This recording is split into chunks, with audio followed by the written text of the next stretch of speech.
réseaux sociaux. Comment éviter qu'on emploie chez Lou Lawson, pour sortir définitivement de cette thématique d'accueil, qu'on emploie le narratif de chasse aux sorcières du côté du Mali avec l'interpellation de cet opposant politique? Non, il faut faire la part des choses, hein, me semble-t-il. C'est-à-dire qu'il y a deux logiques qui s'affrontent. La première logique est la logique impérialiste, la logique d'aliénation d'un certain race d'opposants et qui, quelque part, ne comprennent pas les fondements de la démocratie, ne comprennent pas que la démocratie, il n'y a pas de démocratie sans souveraineté, et qui, quelque part, sont manipulés par le système impérialiste français ou occidental, et ils font semblant de défendre les principes de démocratie, mais en réalité, ils ne sont que dans l'ambition politique, dans l'ambition personnelle, et qu'ils sont également dans une forme de vassalité pour servir le système, n'est-ce pas, de prédation occidentale. Et donc, ces opposants-là, quand ça ne va pas dans leur sens, eh ben, bon, ils disent un peu n'importe quoi.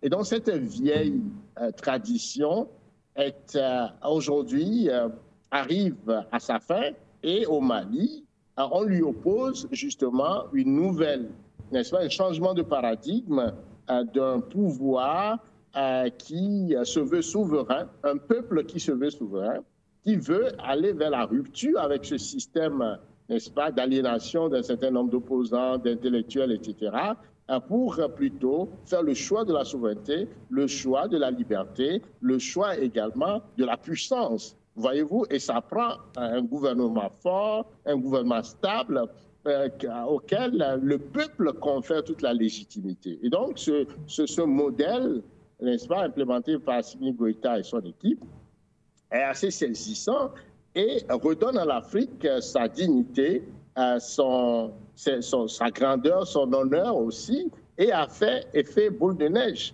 Donc, l'effet d'osmose, n'est-ce pas, a contaminé donc d'autres régions de l'Afrique, notamment le Sahel, le Burkina Faso et le Niger, et fait la fierté de toute l'Afrique.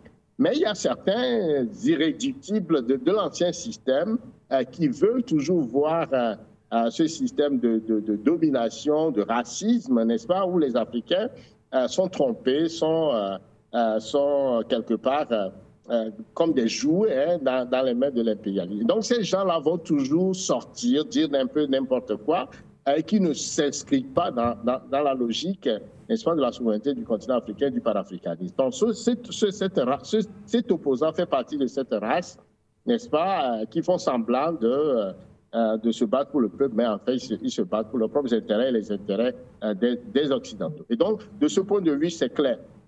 Maintenant, pour avoir dit ça, il faut aussi souligner que l'Occident, en tout cas la France, veut reprendre la main dans le Sahel. Et quelque part, il lui faut des boucs émissaires, il lui faut des vassaux. Donc, on manipule un certain nombre de personnes dans ce sens aussi. Et on monte toute une communication.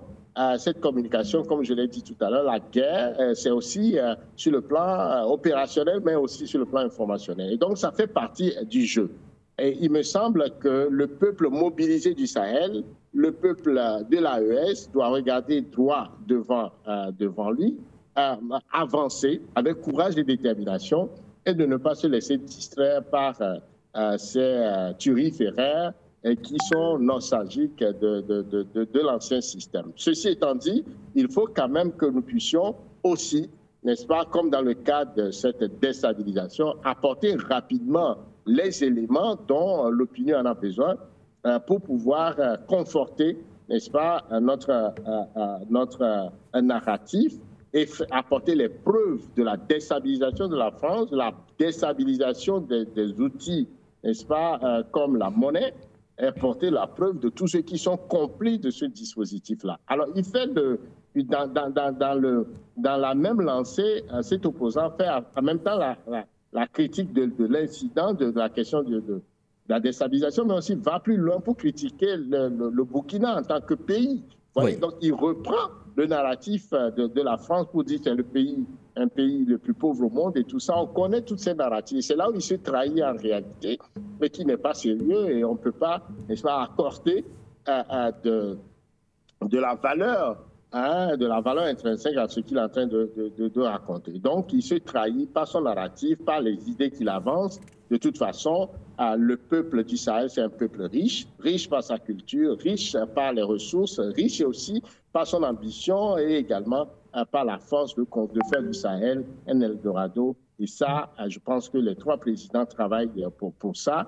Et tous ceux qui cherchent à les ramener à la case de départ se trompent lourdement. Donc, de mon point de vue, eh bien, il me semble que c'est une petite tempête dans un verre d'eau. Il ne faudrait pas lui accorder l'importance qu'il faut, mais tout en surveillant tous ces vassaux qui sont en train de travailler pour déstabiliser le Sahel. Ils ne peuvent pas, et ils travaillent aussi en une forme de collaboration, parce qu'on arrête quelqu'un, n'est-ce pas, au Mali, au Burkina. C'est tout à fait normal que l'un du réseau puisse dire ce qu'il est en train de dire au Mali.